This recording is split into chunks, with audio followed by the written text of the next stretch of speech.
Welcome to The Subject is Moot, where everything we discuss is debatable. I am Dom, and across from me is... Mike. And a special thanks to Vinny and Quiz, the producers of the podcast. We want to hear from you, so write in your opinion, comments, or topics you want us to talk about to thesubjectismoot@yahoo.com, and we will bring them up during future shows. You could also follow us on Twitter at TSIM_podcast. And make sure you stay to the end of the show where you find out our artist of the podcast as well as the answers to our trivia questions. So, music, Mike. Talk to me. How was your Christmas holiday? Did Santa bring you every CD you asked for? It was merry and bright, and of course he did. He's Santa, bro. I mean, Santa. I know. Santa's He takes care of everybody. Santa's good. He is. No, he's tremendous. Well, He is tremendous. It is actually in between Christmas and New Year's, so... How was your Christmas? It was nice. Very nice. I got all the CDs that I asked for. You know, all 10? Yeah, about that much. Yeah, about that much. I don't go overboard like you do. There was nothing left in the store. You took them all. Or Santa took them. What store was that? Double V. Vintage Vinyl. My Exactly. first store on earth. Ford's, New Jersey. Your Moot Point is brought to you by Headphone.com. Obsessed music geeks at your service since 1992. They are renowned for honest headphone reviews, fanatically dedicated customer service, and in-depth product evaluations. Headphone.com also offers a wide variety of headphone amplifiers. They are located in Montana, USA. Call 1-800-828-8184 for sales assistance, technical questions, or advice. You could also check them out on their website, headphone.com. When you place your order, mention discount code MOOT10, that's MOOT10, and receive 10% off your order. Some exclusions do apply. So, Mike, let's get ready. We had actually a lot of people writing in. I love that. And we have a lot of questions to answer and some responses needed. So We always invite people to write in. Please do, and you'll be heard. So we had about 13 quick responses to our last podcast where we spoke about Dream Theater's album, which one is better, Images and Words or Scenes from a Memory. So 13 people wrote in, but they didn't really get involved. They just really just said, I pick Images and Words, I pick Scenes from a Memory. So out of those 13, 8 people actually picked Images and Words and 5 picked Scenes from a Memory. And I, you know what, they didn't really get into it, but I think that my opinion is that maybe because Images and Words is more of a song-oriented, individualized, not a concept album. Right. Some people don't like concept albums. Personally, you know what? It depends. I mean, Kiss put out a concept album that was horrible. Really, Kiss again, bro? Kiss again? Then you have Queensryche, Operation Mindcrime, Scenes from a Memory. Those are 2 fantastic, fantastic concept albums. But maybe they didn't get into it, so I don't know. I can't speak for them. But for me, I picked Images and Words. Because of that reason, I like it. I can just I can listen to one song. I know you have to listen to an album start to finish, but I can listen to one song at a time and not feel like I have to start it and end it in the same hour and 15 minutes that it is. I don't think I've ever listened to Scenes from a Memory where I didn't listen to it from track 1 to track, I believe, 12. But any diehard fan is going to have difficulty picking their favorite of those 2. There's no doubt about it. If you're a Miles fan, yeah, I mean, maybe a little bit easier for you, but diehard fans will struggle picking from those 2, of course, of any of all their catalog.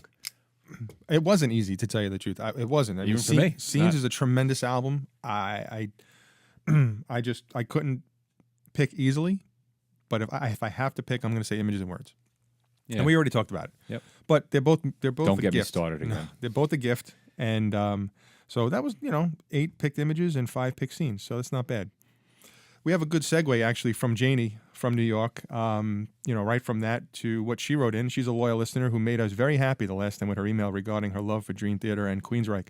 She went into depth with her response to the question of which album, because we actually posed her the question directly. Which album do you like better, Images and Words or Scenes from Memory? And her response was, and I think, Mike, you should take this over because she really struck a chord with you and hit a soft spot. Any Dream Theater fan does. Quoting from her response, she said, "My favorite Dream Theater album is a tough decision. To me, Scenes from a Memory and Images and Words are both equally awesome. I will probably give an edge to Images and Words. The overall composition of the album and its dynamic are really something that captures my sense of music. I agree both can be called masterpieces. The album is very strong and wonderfully powerful." It's a pretty good response. Excellent response. She put a lot of thought into that, and you know what? I'm sure that made you very happy. Listen, Dream Theater fans all over the world, just like any kind of diehard fans of any band, we have like a kinship, if you wilt. Well, she also then had expressed what other Dream Theater albums she liked and why. We won't really get into that, but you know what, Janie, we appreciate your feedback. Keep up the good work. We want to hear more from you because you know what, we think you got a great taste in music, and you definitely coming from where we're coming from as far as the music is concerned. Definitely. Gar from New York. So far, our most consistent writer is asking why certain, and this is actually a very good question. Good old Gar. This is actually a very good question, and it kind of ties into where we're going in this podcast. Why certain ages/demographics gravitate to certain types of music and not others? It's a good question. He does ask good questions. He always does. Always. So, yes, Gar, great question. And again, thank you for your continued support. Mike, why don't you take this one? I know you and I kind of feel the same way about this. It's a tough one to field because, again, it's definitely opinionated. I feel it's a matter of the time. It's generational. Unless you're brought up in a diehard music fan's house and you're fed something, everybody's gonna always gravitate to whatever is popular at the time, and or what they deem popular at the time. I mean, I wasn't brought up with a healthy dose of Zeppelin or The Who or Rolling Stones, even though that was from the era of my parents, who are our age or younger, actually. They were into something different, what they grew up with. So exposure, I didn't listen to what they listened to either. I kind of started to get into my own thing from a very young age, which I think a lot of young people do. But then nowadays you see young kids with Beatles shirts on, probably because someone in their family circle exposed them to the Beatles. You see a lot of young kids in the music stores buying T-shirts of their favorite bands nowadays, who either you never heard of, or you're not really that interested because the music is different. But to me, it's generational. That's what it comes down to. Don't you agree? I agree. I think it's what's in. You know what I'm saying? I think it's what's in, and like right now, if my kids are listening to Glee. All right, my one daughter loves Glee. She has a lot of the albums.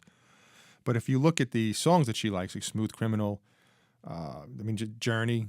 I forgot which one it was. Don't Stop Believing, possibly. What else was there? Beth by Kiss by Peter Criss, but she thinks those versions will blow away the originals. So it's just because it's her time, right? It's what I mean. It's generational, exactly. So even though I grew up listening to doo-wop, 101.1, the oldies, Dion and all those people, I still listen to that. I have a different appreciation for music like you do, but I don't think my kids will appreciate. I don't think they will appreciate the music that I listen to, like we did when our parents listened to it. They'll forget about that music that I was in, because when I'm driving with them in the car, I would say 80%, maybe 70% of the time, I'm listening to my music. Every once in a while, I'll listen to their music to kind of just, to share. I'm kind of nice like that. You are. And so I'll listen to their music. I don't understand most of it. I don't really get most of it, but they're looking at my music the way I'm looking at their music. It's pop. That's what they're listening to. Just like I went through a pop phase. I went through a musical roller coaster in my life. I went from Billy Joel and Hall & Oates and Blondie to Michael Jackson to whatever was on the radio to metal and rock. So that was but those are great artists that stand the test of time. Right. Well, we also grew up in a different era where that was pop at the time. It was. Billy Joel was on the radio. Hall & Oates was on the radio. Elton John. Right. The pop artists of those days had a little more backbone in songwriting and musicianship than nowadays. They're definitely more well-rounded artists, not just I don't want to call them fly by night, but we won't know for another 10 or 20 years where Justin Bieber's going to be, or Taylor Swift will be around. Taylor Swift will be around. Our fans are there. Will be around for a really long time, but Justin Timberlake will be around. He's talented. He's a tremendous talent. He'll be around for a long time. I don't see some of the other people. Well, you know what it is too. The music industry has learned it's over the years, and they're how to build a pop star. They could actually go find somebody and actually build that. Because look at American Idol. They have these auditions.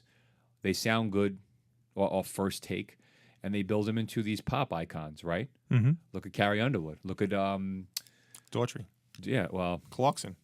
Kelly Clarkson. That was my second. That was who I was trying to think of. Yeah, I mean, they've become icons in their respective fields. So, but even still, like Bieber, found on YouTube. Yeah. someone got on hold of him, and he's a superstar. Absolutely. So that didn't really go on in the 60s and 70s. But, I mean, there were kiddie bands. There still were boy bands. The Beatles were the first boy band probably, Dave Clark 5, those type of bands. You look back now and you say, could they have been boy bands? They were, technically, because girls went nuts over them. But there's a different quality. 100%. Different. I mean, like, forget the Beatles. They're in a different league. But you think the girls that went nuts over the new kids on the block during that era? But the girls went nuts over everybody. Any rock star, basically. Right, that's what I'm saying. But do you think those girls appreciated the Beatles? When? Back then? In late 80s, early 90s, when new kids were around. No, it's a different time. Right, but what I'm saying is it's still the same aesthetic. They're still boy bands, and but it's just a different, like you said, it's generational. It goes back to what we were just talking about. Absolutely. I mean, God, that's actually a great question. But I just think that it has to, if I grew up now, I'm going to like what's on the radio now. I'm not going to listen to Led Zeppelin, even though, like you said, musicianship. My kids aren't listening to Led Zeppelin. They may 20 years from now appreciate Zeppelin, but not now. There's always a demographic too. That's the way it goes. Demographics are everything, because if you get a girl who's in school and she's an outcast, her demographic may end up being to go to a goth or darker music, because you see it in schools. You see the kids who wear like Cure shirts, and you're like, Cure, wow, the teenagers listening to the Cure, So that's more like rebellious. So there's a demographic to that. Yep. Good question, Gar. We want to definitely hear some more from you. We love you, Gar. I'm not going to say don't hesitate, because you haven't so far. So Charles from California addressed this to you, Mike, which is basically in response to your last artist of the podcast, which happened to be right before Christmas, where you picked Percy Faith. And his orchestra. He said, and I'm going to quote, "What makes you choose Percy Faith Orchestra over all the other composers / orchestras that composed Christmas albums?" So that's actually directed right at you. Well, Chucky from California, I appreciate your question. There's a lot of reasons.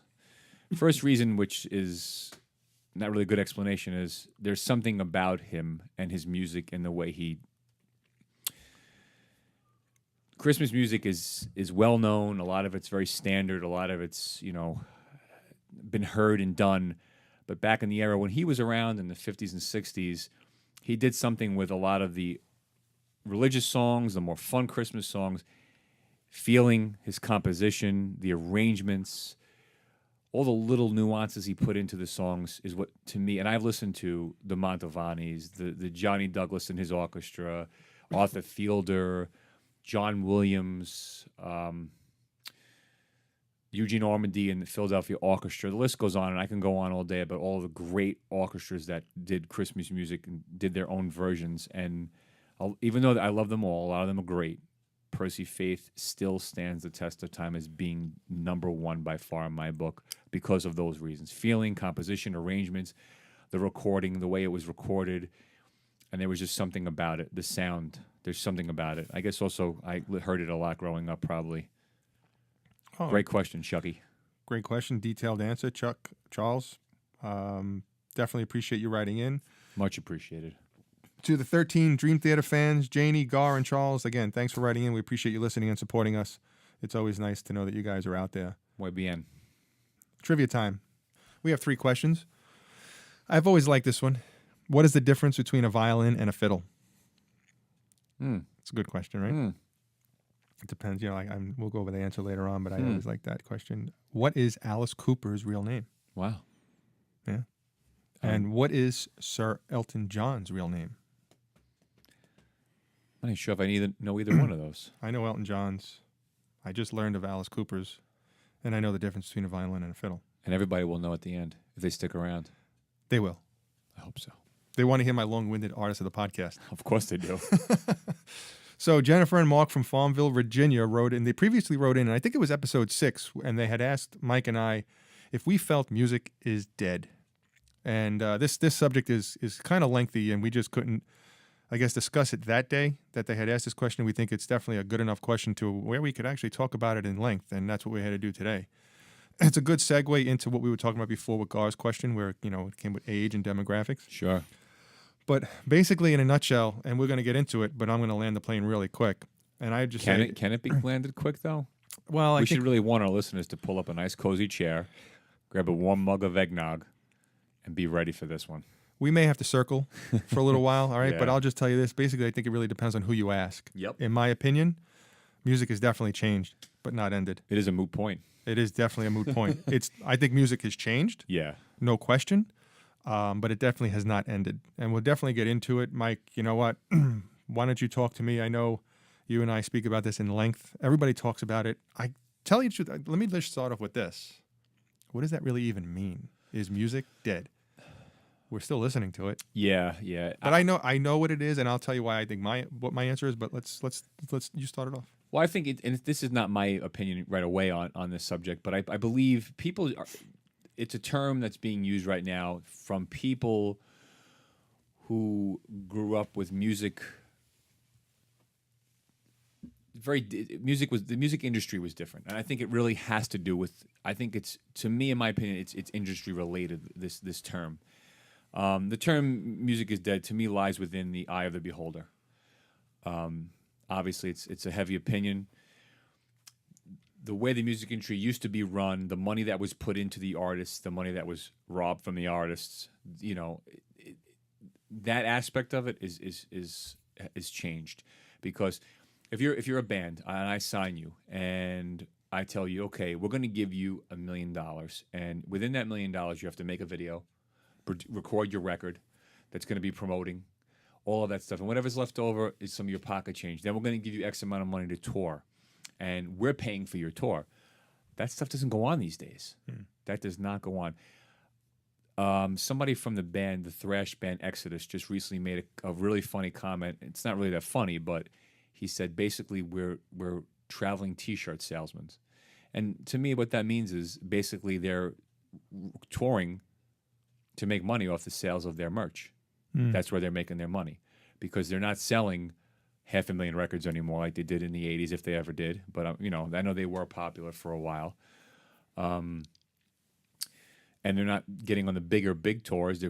They're playing smaller clubs, So on that aspect, yeah, I mean, and that's just one band, but sales have changed because of MP3s and the digital format and the way sales are perceived. I know that sometimes they'll deem something platinum nowadays because of single sales, where it used to just be album sales, from what I used to understand. So there's a lot of aspects that can surround that term. Music is dead, and that's something you can go on and on and on. And I have plenty of stats that can prove that it isn't completely dead. No. I don't believe it at all that it's dead, because, again, it's in the eye of the beholder. I still buy new bands and new artists. Every week I find new bands and new artists all over the world who are still making very good music, relevant, underground, obviously. But underground music has always existed, and it will always exist, because it'll never die. Music on a grand scale, as far as the bigger tours, having 50 bands touring stadiums and big amphitheaters, those days are gone. It's a much smaller group of bands who could fill a stadium nowadays, unless you're a classic rock band, or, you're not going to get your more popular bands of these days, even the more popular bands, to fill a Giant Stadium, MetLife Arena. You know what I'm saying? It's going to have to be a band that's been established, either with a classic or country. Some of the bigger country artists can fill. Country brings just a bigger fan base. Yeah. If in my opinion, I think it has to do it, and it's kind of similar to that what that question was before with Gar, where it's age, it's demographics, it's what's going on now, and I think the whole digital era, the way you can discover a band now, obviously, like you mentioned before with Justin Bieber on YouTube, American Idol, that's not a bad thing. Okay, I mean, it wasn't around back then, but you know what? It's around now, so why don't you take advantage of it? Everything changes. Sure. I mean, look, there's no more Sunday at Grandma's anymore. Right. I think today it's more about maybe quantity than quality. Well, back in the day when I was a kid, I had like 5 bands that I liked. That was my core. Now there's just so much at your fingertips. There's just so much. I don't even want to use the word frequency, but there's just so many bands right now that you can just stop listening to one band and just go to another and just go to another. You could just go right on iTunes and click on an artist and preview every song for 90 seconds or whatever it is, and listen to it, and you can just go to another one.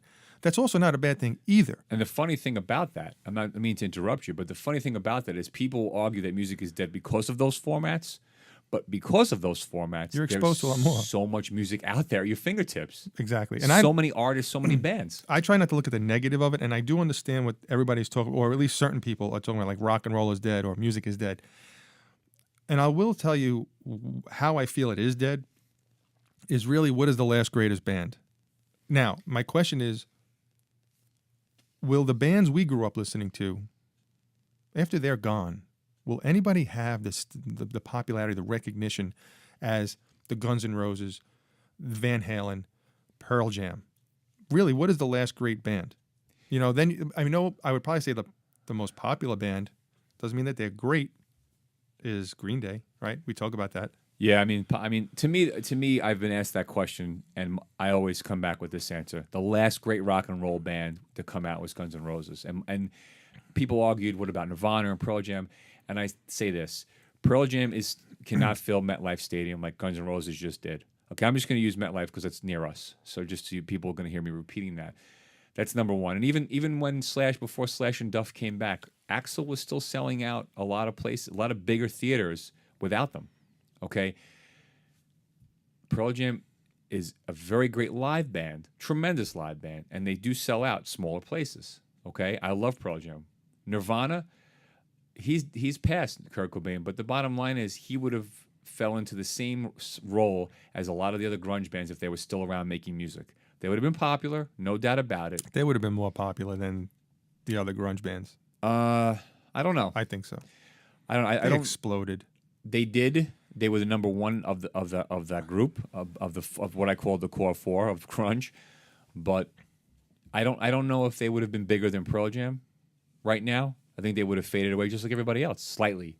They wouldn't have been as big as like a Guns N' Roses, you know. And Guns N' Roses, the reason I say them is because they came out after Metallica, and people will say, well, what like we say, what about Green Day? What about Green Day? And they could have Green Day can appeal to a lot of fans for that like different genres, because you may get a metal fan who likes Green Day, you may get a rock fan who likes Green Day, you may get a pop fan who likes Green Day. But that's a great rock and roll band. So there's an argument there. Yeah, I like Green Day. I don't put them in the same tier as Pearl Jam.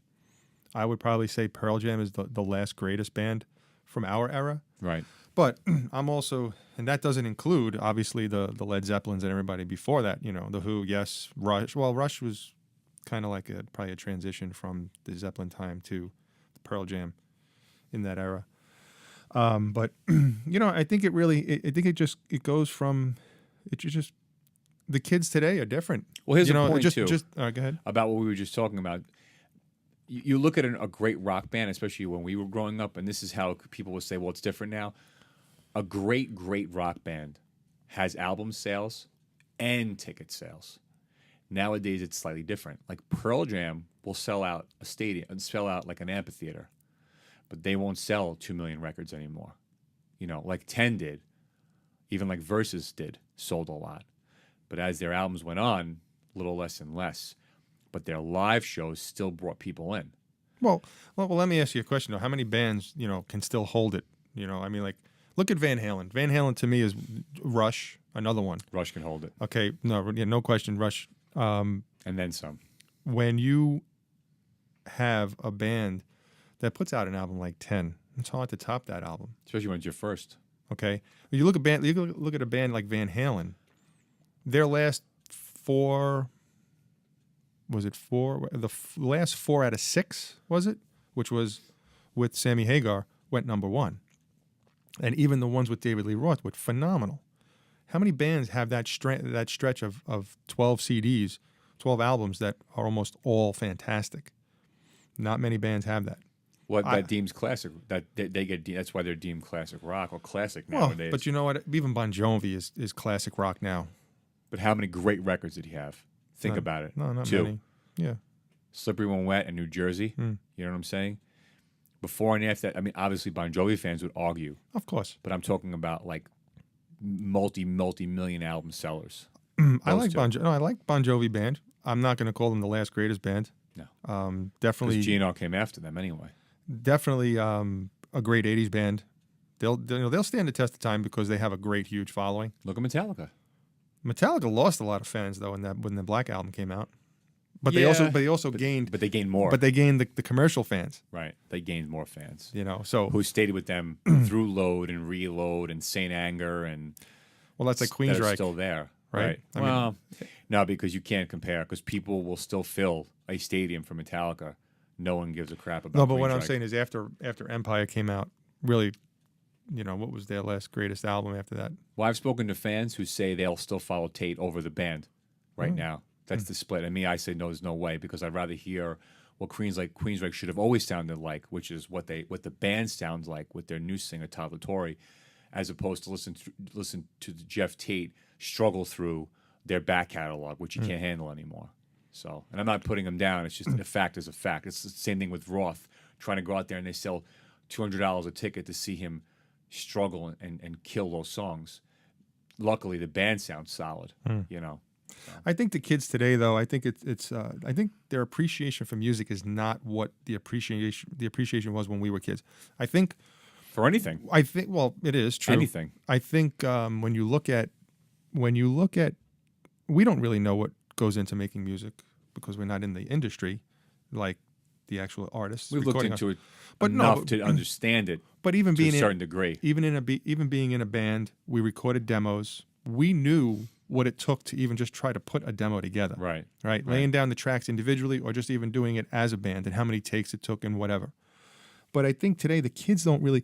It's like looking at the Empire State Building and just saying, "Wow, that's a nice building," but not actually seeing it being built every day and the one brick at a time Years that it after took. years, right? Okay, and the blood, sweat, and tears that goes into pretty much anything. You just look at it and take it for granted. Well, that's what people say to me all the time. You like too much music. And I say it's because I appreciate what went into making a record or a song. It's not just something you could, some musicians, it comes easy for them. Don't get me wrong. A great musician, it comes easy to them. But to appeal to the masses, it's more difficult because everybody how many people, if you say I listen to heavy metal, they go, oh God, heavy metal, right? Without even thinking about how much time and effort it takes to be as good as those musicians are within metal. Well, I think the people who and I don't want to use the word ignorant, maybe uneducated. I don't want to say uneducated meaning like I know what they're you're saying. dumb, but they just don't have the knowledge Right. and they just think right away when they hear heavy metal, they think probably it's satanic or something, screaming, and yelling, death metal, and right. there's no vocals, there's not a Frank Sinatra vocalist type, song. They think more, I think, along the lines. Well, even of that. going back that far. Look what was put into making records then. Of course. All full orchestras, Sure. arrangers brought in. It was very, very involved to put together a Sinatra record. That's why Bennett. That's why these kids today don't appreciate it. They're like, "Oh, I'm just going to download it." Back in the day, and even now, you get excited when Say a CD younger comes. people really, What did I really say? date you, Why? What did I say? kids. Kids. These kids today. Don't they? But if you think about it, we couldn't wait for that album to come out. We'd go to the store, we'd buy it, we'd bring it home, we'd unwrap it, we'd sit there and stare at it while the music is playing in the background, and then we'd invite our friends over or bring it to their Gotta house. hear this. You have to exactly. You got to hear this. You How have many to times have I said it to you? Yeah, absolutely. say it. Absolutely. Listen, there's no doubt you're definitely exposing me to more music. Although I will say, being on Twitter, I'm more exposed now to a lot more underground bands. So get ready for a lot more long-winded artists of the podcast. But I think that's part of the problem too. Is I don't think the younger crowd understands what it takes, and I think it's really just taken for granted. They'll just download it and they'll just listen to it and then move on to the next one as soon as they're bored of it. Well, let's take Metallica. Uh-huh. Okay, they've been around since the '80s. Yep. Okay, they've maintained popularity. Actually, it just grew and grew and grew their popularity. Their new record was released, I believe, in November. When their single was released in August of this year, 2016, Hardwired, the single Hardwired, it's been played 9 million plus times on Spotify. That's a statistic. 9 million plus. The Black Album sells still every day, and it surpassed 16 million sales. I love that album. That's great. It's not a Master of Puppets, but that's a great album. Nothing is. No. Nothing will ever be. But speaking of Master of Puppets, I was in the store the other day, and it's funny because this is another segue into actually my next point. young kid. All right, younger gentleman. He probably was Young man. He was probably no more than 25, 27 years old. Okay, if that He's much. not a kid, bro. All right. He bought Master of Puppets on vinyl and then 2 other albums, which I didn't know what they were because they were underneath Master of Puppets. And I had to stop him and I said to him, "Why do you like? What makes you listen to vinyl these days as opposed to an MP3 file or CD?" Did he call you a nosy old man? He called me an old man, and he says, "Go feed the pigeons, you old man." Right. And so he just said, well, he got a record player, and he called it a record player. He didn't call it a turntable. He got a record player for Christmas, and his parents listened to vinyl, and he wanted to, get an idea of what it was all about. And he said it forced him, which I heard this more than once, it forces him to listen to the whole album. Generational. One generation to another. You see what happened there? His parents exposed him to it. Yeah. And it goes back to what we were talking about earlier. So Right? It all comes back around. Then I was talking to the guy behind the counter, and I was talking to him about, we were actually all talking, and, getting into the whole compression thing and the quality and things like that. And I said, but let me ask you though, I mean, for me now, for as many CDs as I have, which is nothing compared to what you have, I'm not going to go out and buy vinyl because I have all of it on CD. So now what do you do? So I started. You buy the CD and then you buy the vinyl, and then what do? You record the vinyl, you rip it to your computer and you put it on your iPod, and then that's your mobile library.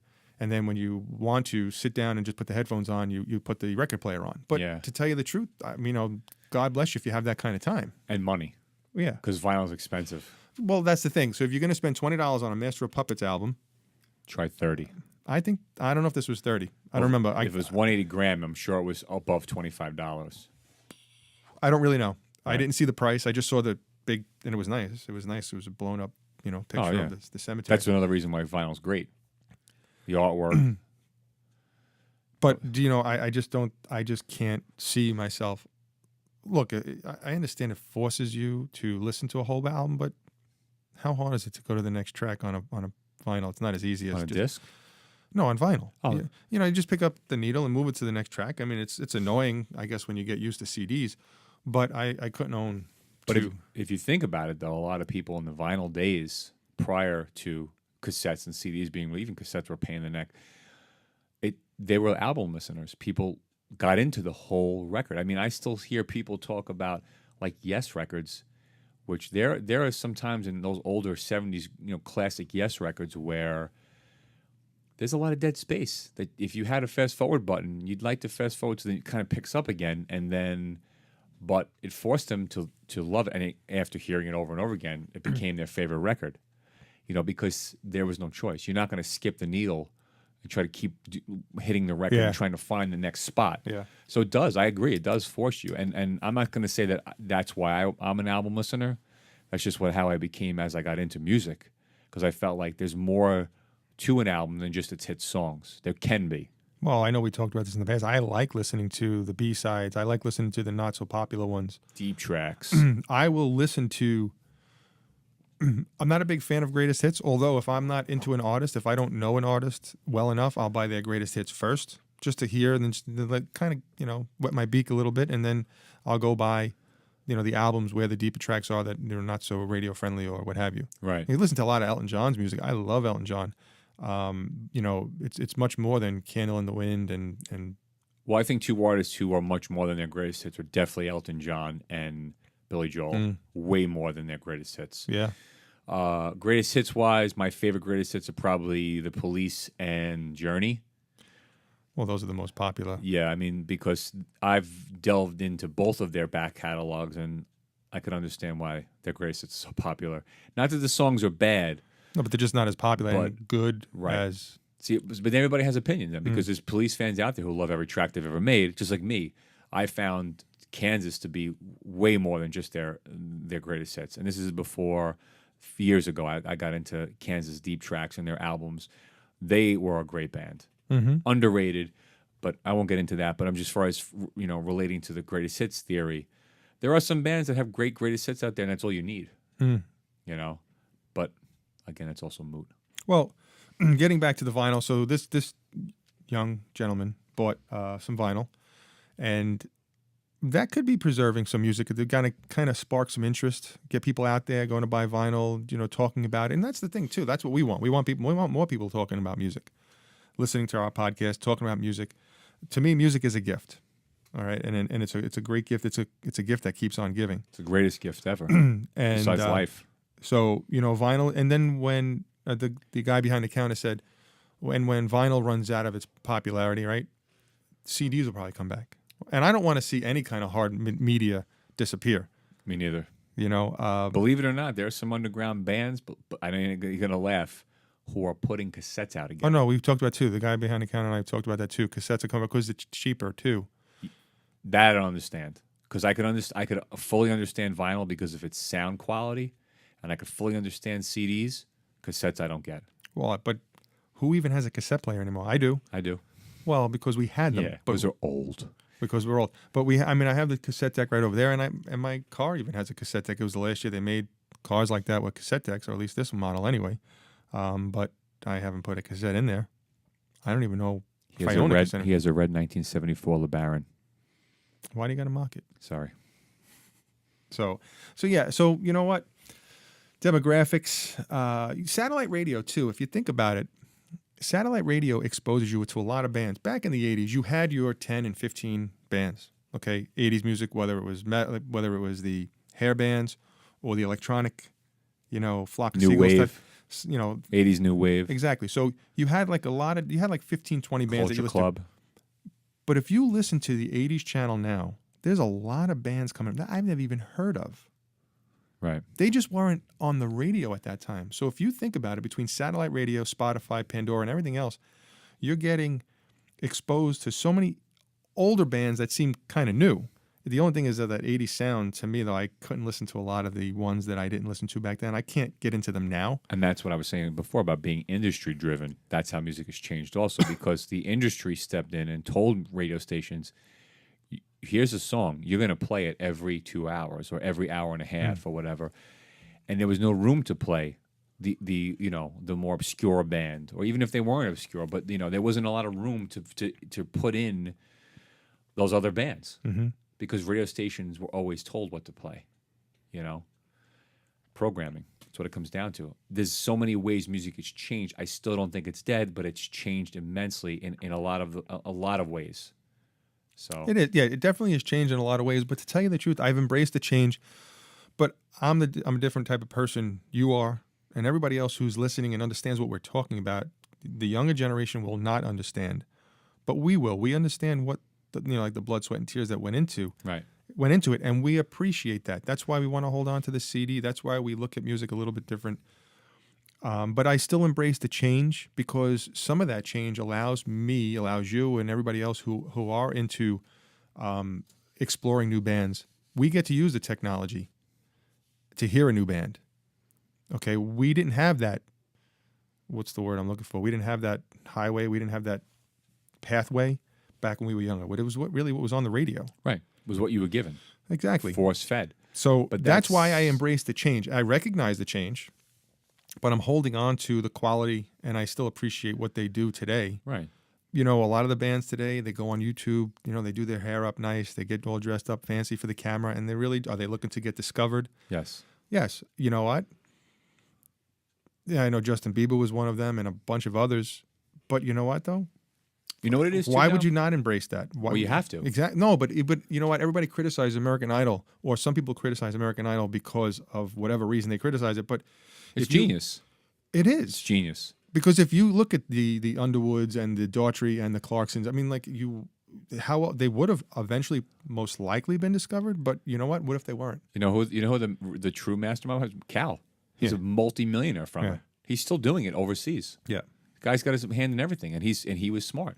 That's old school mentality. He turned the old school business savvy, music mogul into something new. He almost like a bridge. He bridged the gap of how things used to be done, how to make money off of that, and kept younger people's interest in it, and even older people got into that show. So, it's just the way it's perceived. It's what it comes down to. Because in the 80s, radio listeners were force fed. You got used to that. You may not have been a deep tracks listener because you wanted to hear what was on the radio. You were fine with that. Casual music listener. Diehard fan, no, wasn't good enough. He didn't just want to hear Jump in Panama. He wanted to hear,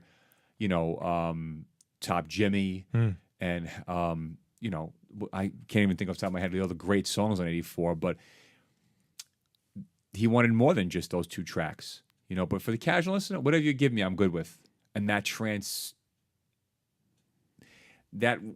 one generation to another. Well, it's funny because I was just talking to a friend of mine yesterday. He same age as me. We went to school together, high school, same age, practically grew up together. And he says, I don't listen to music like you do. He says, I'm driving in the car, I put it on just whatever's because. On. He goes, I just put it on because I don't want to hear quiet. Right. He says, I'm not even listening to it. Me, I mean, it's got to be on. The only reason why it's not on now is because we're recording. You can't put it on now. But otherwise, music is on all the time. I don't understand how people don't like it, but I'm not going to yell at them for not liking it. It's just not their thing. Right. Listen, I have some short stats to prove music's not dead. I mean, people will argue too. Some of these are the most popular bands, but still, you look at the numbers, and to me, in an era where people are saying that music's dead, it's still staggering. Adele's 25 came out last November of 2015, closer to the end, near Thanksgiving. Since then, it has sold 9 million copies. 9 million. That's impressive. I know she's popular, but it doesn't make a difference. She still sold 9 million copies of that record within just over a year's period of time. She's the number 1 selling artist of this year, and her album came out last year. Number 1 as far as sales go. All right? Taylor Swift, 1989, which I think came out in 14 possibly, if I'm wrong. 6 million plus. 6 million in 2 years. And every song on that album was just always on the radio. Right. All of it. Right. Almost all of it was on the radio. And same thing with Adele. Not maybe so much all of Adele's. 2 tremendous albums. Obviously, I'm not going to put Taylor Swift's album in the same tier as... Well, they're still very popular, both of them. Tremendous. And you know what? Those 2 artists are going to be around for a very, very long time. Right, if they choose to be.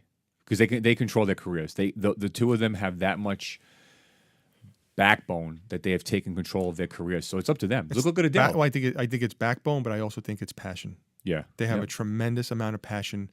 They're not going to get ruined by the money. They're going to be around a long time because those are artists. Right. Okay. Well, listen, Adele is as popular as she is because her delivery is sincere and true. And people will always pick up on that. So, listen, since 2006, Taylor Swift has sold 150 million records. That's it? Yeah, it's crazy, right? I mean, I gave you the Metallica stats, and as of December 19th of this year, this is what Yahoo had published. Top 15, starting at 15. Metallica, who's only been out for a month, their new record, 430,000 albums in 1 month. 430,000. David Bowie came out in January of last year. No, I'm sorry, January of this year, right? 450,000 records. Prince Purple Rain, which is from the 80s, sold 490,000. Could it be because they passed? Yeah, definitely. You know what I mean? Hey, listen, it helps. Yeah, well, it helps. Yeah, but you don't want record sales. You don't want to die for record sales. Right. Panic at the Disco, popular rock band. Younger people love them. They've been around for a little while. Since January of this year, 506,000 records. Blake Shelton, very popular country artist. Since May, 520,000+ records. Justin Bieber, this year alone, I don't think it came out this year, the album Purpose, I think it's called. Just in 2016, 543,000 records. Rihanna is next, 591,000. Pentatonics Christmas, that just came out in October, I believe. 650,000 records in a month and a half. Wow. Prince Best Of, over 650,000 records. Okay, yes, again, because of his death, I understand that, but 21 Pilots, another new alternative rock pop band, since just in this year, the album Blurry Face sold 680,000. Hamilton, the play, it's like a soundtrack to I think a Broadway play. Okay. Sold 740,000 records. Chris Stapleton, who's like a country artist, sold 1,042,000 records. Beyonce, Lemonade, I believe, 1.6 since April million. Drake, Views, 1.6 also since April. And number one, Adele. Just this year, she sold 1.7 million. Who's taking album of the year? Adele or Beyonce? Oh, she's got, I think Adele's, but the thing is, Beyonce's record came out this year. Adele sold 9 million records in a year. So Beyonce's not even close. Wow. Yeah. Well, let's see what happens. I think it. I want Adele. Her album's only sold 1.6 million. Beyonce, and I know it's only we're only talking 8 months, but in 12 months. Yeah, but they're not going to go by. They're not going to go by. Oh no, I don't care about those awards mean nothing to me. They never I know, did. but So. I'm voting. I root for Adele. But if you think about it, I mean, don't talk about underground bands, but what's your favorite mainstream band today? It's a tough one. I have to think who would be mainstream. I mean, I don't even know what to say. Like on that list? No, just in general that you would like. No, not on that list, but it could be if you pick Metallica, then it would be. But Rush? No, today's music. Let's just say from 2000 on. Newer. Not so much. Even maybe late 90s, late 90s. Not even. No, maybe let's just say 2000. I can't even think of a band that would be considered in my realm of music. I mean Adele. You could pick Adele. I guess. Yeah. Off the top of my head, I can't even think of anyone that would be relevant within mainstream, like the actual immediate mainstream of music that I can think of off the top of my head. Alter Bridge. But I was thinking about them. I'm not even sure if they're really that mainstream. I'll be honest with you. I think so. I mean, no, I wouldn't call them a pop artist. No, I know what you're saying. I would just say that they're more. Are they mainstream compared to a Justin Bieber? No, but right. But for me, that's my pick. So if you look at, I would say the last great rock band is Pearl Jam, with a toss up of Green Day. Where they were just tremendously popular. It doesn't mean I like them, although I think they do have catchy tunes. But like I said, I won't hold Green Day in the same tier as Pearl Jam. Same thing with Nirvana. I wasn't really a Nirvana fan. I get why they were so popular. Well, Nevermind's a great record. Yeah, no, I get legendary. I won't, but for me today, it's Alter Bridge. I love the music. Their 5 albums. I love them. But I don't really know if they can put lumped in. But I understand what you're saying. I kind of get it. But I still love Adele's music over theirs, believe it or not. But it'll be interesting to see where it goes. Obviously, 10, 20 years from now, to see who does stand the test of time, and where music goes. And where the media goes with the vinyls coming back and the CD's going to fade out and come back. And it'll be interesting. I hope they can never get rid of it. If they get rid of CDs, then keep vinyls and I'll stop buying them. Just because I want that hard copy. Oh, yeah. Now they make those turntables, record players, whatever you want to call them, where you can just USB them to the computer and rip it. Which is amazing. And you can rip it. It's amazing. But there you have it. And like I said, I don't think it definitely has changed, but it did not die. It's a subject that we can keep going on and on about, but we'll leave it at that. It's objective. People write in if you have anything to add or to argue against what we're talking about, because it's a great topic, especially with music fans. It's a great topic. I embrace the change. I embrace the change. Not too much though. No, not too much, but because it allows me to listen to newer bands and to get into newer bands and get out of the rut and change. And then you're also getting different genres too coming out. So you know what? As a music fan, why would you not want that? I love it. As long as they keep making CDs. If you don't like it, then just stick with the bands that you like. I think there are people out there who just listen to 3 bands, 5 bands, and that's all they do. Save a lot of money. They certainly do. So Jennifer and Mark from Farmville, Virginia, I hope we answered your question. Is music dead? That's our opinion. You definitely will have your own opinion, and that's fine. And we'd love to hear it. And is music dead? Write in. Yeah. Write into us. Let us know what you think.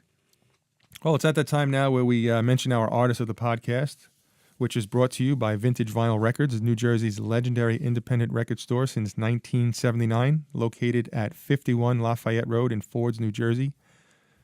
Also, check out their website at vvinyl.com. We go there frequently. Mike lives there, and I go to his house every once in a while. But it's a great record store, and it's funny because I was in this other record store yesterday, and one of the customers had a question, and they didn't have what he was looking for. So they says, oh, there's another record store in Ford's, New Jersey. And obviously I know exactly what he's talking about. But I think there's only 3 record stores in this area that I know of that are very, very popular. This place was packed yesterday. Jack's Music Shop in There you Red go. Bank, New Jersey. And there it is. Yeah. And then there's also the Princeton Music Record Exchange. Yeah, That's the Record legendary, Exchange. Yeah, it's All right, my artist of the podcast is for all you jazz/funk fans. He is Professor John from Atlanta, Georgia. He is a bassist/producer, played piano when he was younger, and discovered the bass guitar at the age of 14. John and I actually share the same influential bassists such as Marcus Miller, Victor Wooten, Brothers Johnson, Jaco Pastorius, Stanley Clark, Stu Hamm, John Mayung. He was chosen as one of Atlanta's top 3 Raw Artists of the Year in 2013. He performs at local venues in the metro area of Atlanta, Georgia, including Smith's, Old Bar, Hard Rock Cafe, Red Light Cafe, Eddie's Attic, Terminal West at King Plow, and Piedmont Park, to name more than a few. He has 2 albums out. One is his first album was an EP back in 2013 called Funk in Session. There were 4 tracks on that. He also then put out a full-length album called Freshman Orientation in 2016. There was 9 tracks. You could actually buy this on iTunes or online if you want the CD at Store Envy, STORENVY.com. You could also check him out on YouTube, Facebook, and Twitter. Stick around for our outro to today's podcast, which will feature a track from Professor John's Freshman Orientation album called Funk Your Face. Pretty cool track if you like that type of music. I do. You know, being a bass player, he's actually pretty cool. I like the sound. Definitely it's got some groove and rhythm. I don't think, if this was a guitar player, I think you'd love it, Mike. hello. Did I bore you? Yeah, us bass players, we like to support each other because there's very few of us out there. Everybody plays guitar, Mike. No comment. I know that's true. Everybody plays it's guitar. Very true. Did I say everybody plays guitar? Which segues into my artist of the podcast, and I promise, folks, I will not be anywhere near as long as he was. My artist of the podcast is a great, great guitar player from Toronto. His name is Nick Johnston, Johnston. Self-taught, which is amazing because the guy's unbelievably great. And his new record is called Remarkably Human, and it features the great bass playing. See that? I'll give a nod to bass players. Brian Beller, who is known from the Aristocrats, and he's played with Steve Vai and Mike Kenyally, so on and so forth. And the great drumming of Gavin Harrison of Porcupine Tree fame, and now also King Crimson. It's extremely, extremely, unbelievably melodic, and it's not a fast-paced shred record. He's a songwriter. This guy's an out-and-out songwriter, very, very much from the school of Satriani, but not like Satriani. A lot of thought went into this record. All of his records are fantastic, but this is the newer one. You could check him out on YouTube. I think there's even a mini documentary from his last record, which is on YouTube, which is fantastic. It's short.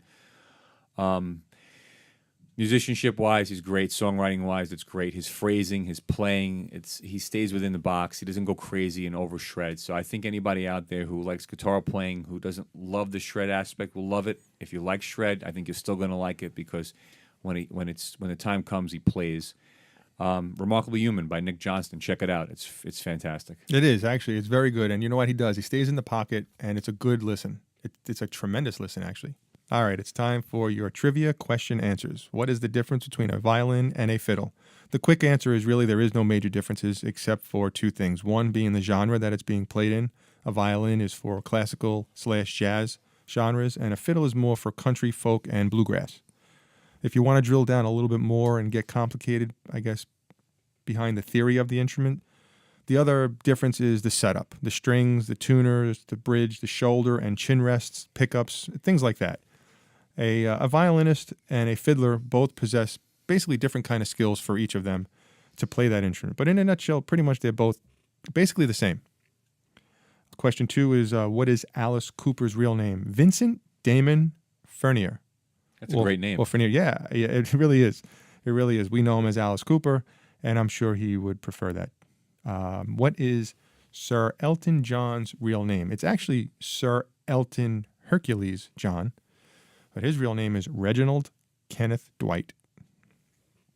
Very similar. There's a lot of comparison. Yes, between the very. two.